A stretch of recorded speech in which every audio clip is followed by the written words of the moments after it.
In 3 minuti la nazione siciliana, notiziario del 5 gennaio 2026. Schifani d'accordo con Confindustria, meno burocrazia.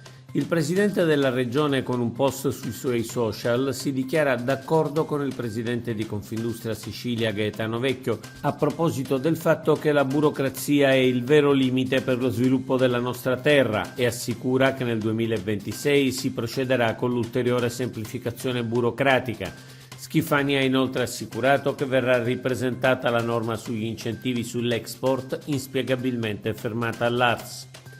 Ottimi risultati di spesa anche sui fondi coesione. Come per i fondi europei, anche la spesa del Fondo Sviluppo e Coesione mostra in Sicilia una forte accelerazione.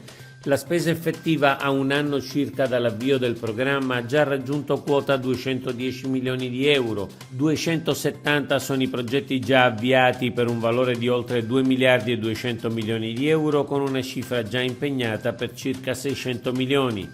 Via libera alla riprogrammazione degli accordi di coesione firmati a maggio 2024 tra la Meloni e Schifani. Record del PIL siciliano negli ultimi 6 anni.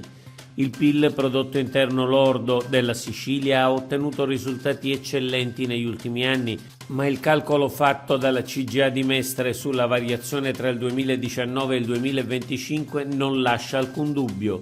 Il PIL della Sicilia ha segnato in 6 anni un più 10,92%, di gran lunga il migliore risultato tra le regioni italiane. La Lombardia, seconda arrivata, si è fermata al 9,01%. Indubbio il risultato degli 8 anni di governo del centrodestra di Nello Musumeci e Renato Schifani. Fino a 10 ore di ritardo i voli da Bergamo per la Sicilia. Il sistema di avvicinamento strumentale all'aeroporto di Bergamo è andato in tilt e, insieme alla forte nebbia, ha causato enormi disagi per i passeggeri, in particolare per quelli diretti in Sicilia e viceversa. Il volo da Trapani Birgi per Orio al Serio di ieri mattina è partito in serata dopo 12 ore di attesa allo scalo. Anche a Torino ieri un volo per Palermo ha accumulato ben 10 ore di ritardo con passeggeri che hanno passato la notte in aeroporto. Ragazzino picchiato dal patrigno, il video diventa virale. Ha suscitato sdegno il video di un padrigno di Catania che picchia con violenza con un cucchiaio di legno il figlio di 10 anni, imponendogli di chiamarlo padrone.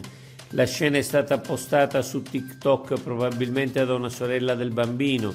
Il video è arrivato all'assessora comunale ai servizi sociali di Catania, che ha avvertito la polizia. Ieri il padre è stato individuato e portato in carcere e il bambino è stato allontanato dalla famiglia. Baby gang pesta un 14enne, via dalle famiglie. Sabato sera un ragazzo di 14 anni è stato aggredito e selvaggiamente picchiato a Catania da una baby gang di giovanissimi nella centralissima piazza Stesicoro.